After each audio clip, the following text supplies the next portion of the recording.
Misteri kasus Brigadir J akan terkubur selamanya, ditulis oleh Panjat H dari laman siwarda.com. Ya, memang harus hati-hati. Kan sudah tersangkanya udah 3. Tersangka 3 itu bisa berkembang dan pasalnya itu 338, 340 dia yang baru ya, pembunuhan berencana. Nah, itu nanti akan menjangkau ke yang lebih jelas lagi perannya, apakah aktor intelektual atau eksekutor gitu. Ini untuk kepentingan organisasi. Dan mohon maaf, kalau ini tidak mampu membersihkan ekor, maka kepalanya yang saya potong. Presiden sudah 3 kali menyampaikan, dan penyampaiannya sudah sangat terbuka. Jangan ada yang ditutup-tutupi, buka apa adanya, itu kan arahan Presiden. Kasus tewasnya Brigadir J tidak akan tuntas 100%. Dalam artian, apa, mengapa, siapa, dan bagaimana kejadian itu sebenarnya tidak akan bisa terjawab tepat 100% atau hanya sebagian saja yang terbuka.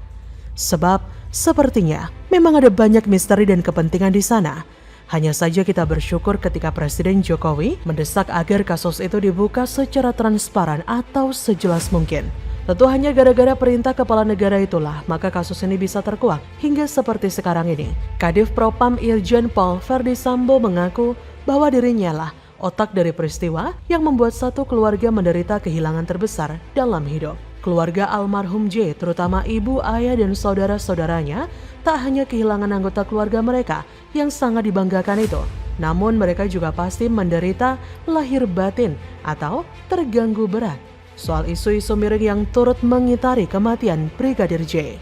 Misalnya meski banyak orang yang percaya bahwa Brigadir J tidak seperti yang dituduhkan itu, namun statement-statement yang nadanya memberatkan seolah menuding J akan terus membuat hati dan pikiran keluarganya tidak tenang. Apa daya J sendiri yang mestinya paling tahu apa yang menjadi latar belakang peristiwa ini sudah tidak bisa bercerita atau bersaksi lagi. Maka seperti diuraikan di atas, kasus ini pastilah akan meninggalkan banyak teka-teki. Tulisan-tulisan atau artikel yang mencoba menganalisis kasus ini tentunya tidak bisa dijadikan sebagai patokan. Pastilah ada yang berupa asumsi dan karenanya bisa berubah-ubah sesuai perkembangan. Memang tersangka utama yang sudah mengaku sebagai otak dari perbuatan kejam ini dan sudah ditahan. Namun mengapa dia melakukan itu? Pasti akan menjadi misteri. Sebab kok sebegitu mudahnya kasus ini terbongkar?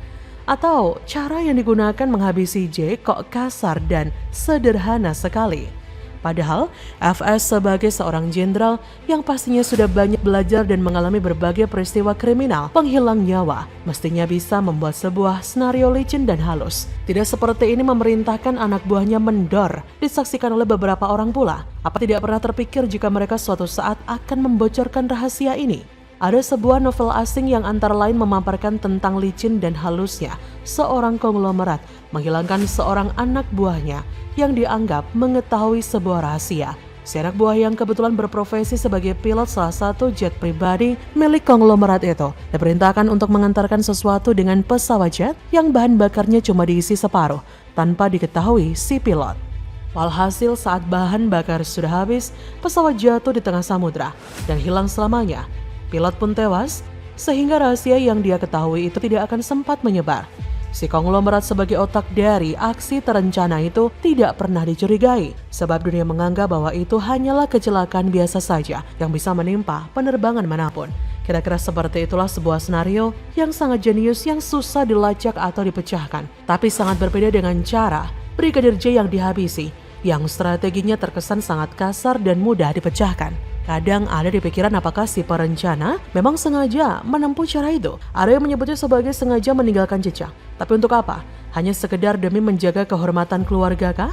Atau apakah yang bersangkutan awalnya merasa yakin bahwa walaupun kasus itu nanti sudah terang benderang, dirinya tentu tidak akan tersentuh hukum karena posisinya yang sedemikian vital dan strategis di jajaran kepolisian? Atau mungkin dia yakin bahwa sesama petinggi di kepolisian akan saling melindungi? Bisa saja jika mengingat betapa lambannya aparat menyelidiki kasus ini, sampai-sampai CCTV yang berpotensi dijadikan barang bukti tentang adanya adegan saling dor dirusak oknum aparat dan mengganti dekodernya.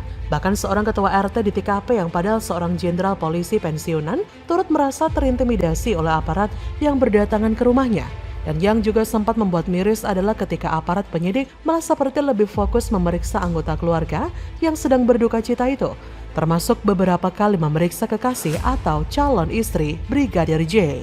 Ini aneh sebab Baradae yang disebut-sebut sebagai lawan J dalam aksi dor-doran itu yang membuat J tewas malah tidak pernah diinterogasi. Padahal ketika kasus ini mulai ramai, si Ella yang mestinya pertama kali dimintai keterangan sebab dialah salah satu pelaku di lapangan. Namun ada kesan dia justru seperti dijauhkan dari kasus hingga akhirnya dirinya berbicara. Dan benar sekali, justru dari keterangan si Ella, misteri kasus itu perlahan terurai. Dengan terketahuinya pelaku atau otak di balik itu semua, dengan pengakuan FS, sebagian besar keingintahuan publik sudah terpuaskan. Tapi sekarang publik terombang-ambing soal motif yang sebenarnya, hanya gara-gara demi membela nama baik istri, menjaga marwah keluarga, sehingga J yang santer disebut melecehkan istrinya itu dihabisi dengan cara yang tidak smart.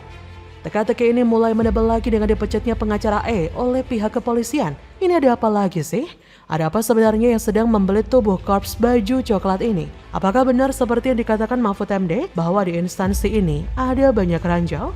Kalau memang demikian bisa saja bahwa dimatikannya Brigadir J sebenarnya bukan semata menyangkut harga diri dan marwah keluarga besar. Apa ada sesuatu yang hendak ditutupi lewat skenario pembungkaman J?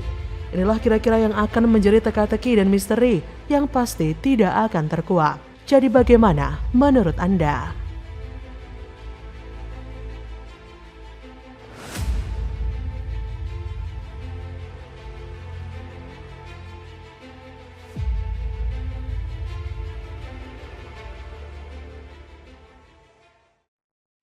Kurang ajar. Oknum Pas Pamres arogan pukuli warga Solo. Gibran gerak cepat cari dan akhirnya pelaku minta maaf setelah viral.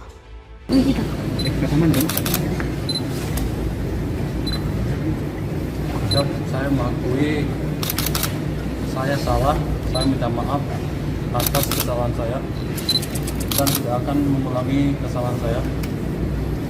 Saya minta maaf kepada bapak yang saya pukul dan keluarganya, mohon maaf karena perbuatan saya mungkin menyakiti hati dan keluarganya. Pada warga Solo, saya minta maaf. Saya melihat video Misbah itu tergambar memang amarah dan kekecewaan Gibran, apalagi saat melepas maskernya Misbah di depan awak media. Terlihat sekali bak seekor singa yang sedang melindungi anak-anaknya. Dilansir dari laman Brilionet, kasus pemukulan oleh oknum anggota pasukan pengamanan presiden atau Pas Pamres di kawasan Manahan Solo viral di media sosial.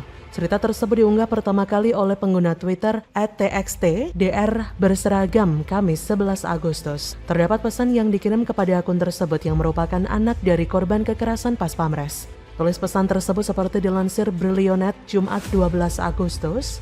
Izin cerita kejadian yang menimpa ayah saya Min, kejadian Selasa 9 Agustus 2022 di lampu merah pertigaan Manahan Solo.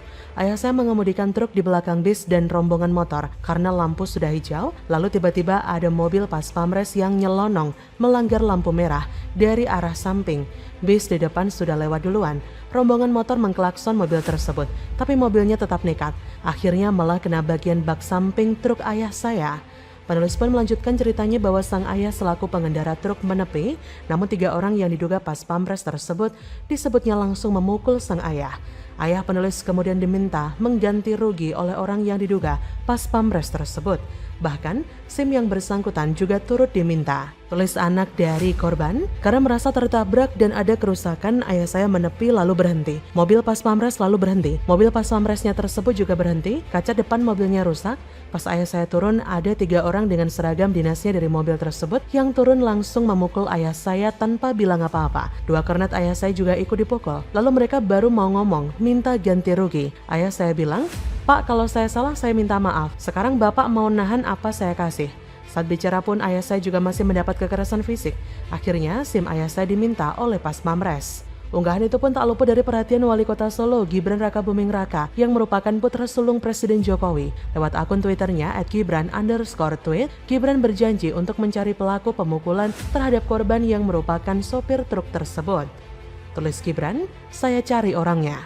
Setelah unggahan tersebut viral, anggota Pas Pamres yang diketahui bernama Hari Misbah menemui Gibran di Balai Kota Solo, Jumat 12 Agustus sekitar pukul 10.43 WIB. Dalam pertemuan tersebut juga hadir korban, yaitu pria yang berprofesi sebagai supir truk. Pertemuan tertutup itu dilakukan hingga pukul 11.09 WIB. Usai pertemuan, anggota Pas Pamres Hari Misbah mengakui kesalahannya dan meminta maaf kepada korban ataupun masyarakat Kota Solo. Bahkan Gibran sempat emosional dengan melepaskan masker anggota Pas Pamres ketika akan meminta maaf di hadapan sorotan kamera awak media.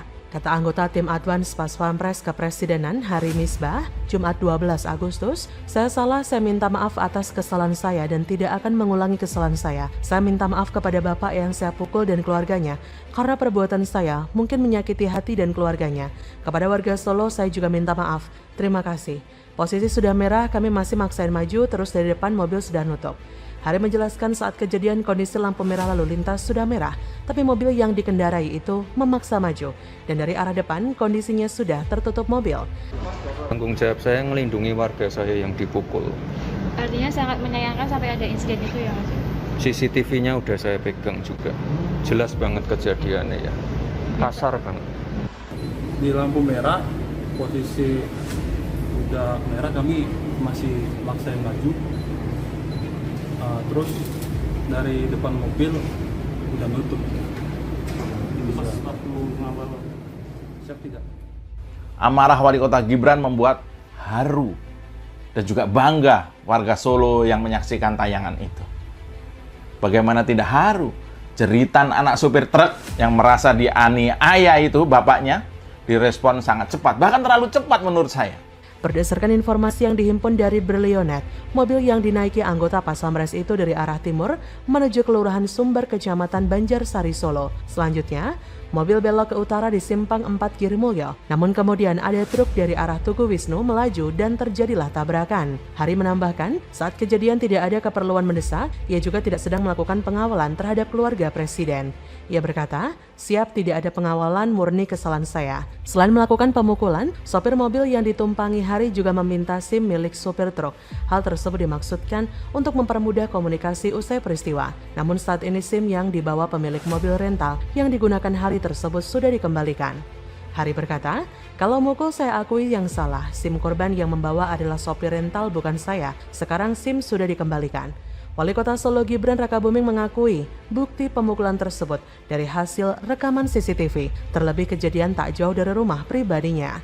Gibran berkata, dia hari itu tidak dalam tugas pengawalan saat kejadian, ada bukti CCTV, tugas saya melindungi warga yang dipukuli. Tegaskan Gibran, permintaan maaf tidaklah cukup, terlebih permintaan maaf baru dilakukan setelah viral di media sosial. Kujob Mas Wali, saya jujur nggak bisa bayangkan jika bapak saya yang dipukuli oknum Pas Pamres yang bersangkutan. Bukan lagi maskernya yang saya copot, udah saya hantam pakai bantrok. Hehehe, itu pun kalau bisa. Kan cuma bayangin aja, aslinya mah saya juga serem kalau sudah berhadapan dengan aparat. Dan buat netizen yang protes dengan cara Mas Wali melepas masker dari anggota Pas Pamres, terus maksud kamu oknum pelaku pemukulan tersebut harus disayang? Terus dibilangi, Mas Pas Pamres tak lepas yo maskermu biar wajah gantengmu disaksikan halayak. Nggak apa-apa yo mas, sambil berbisik mesra gitu drone. Waduh doh, kopla kalau gitu namanya. Bagaimana menurut Anda?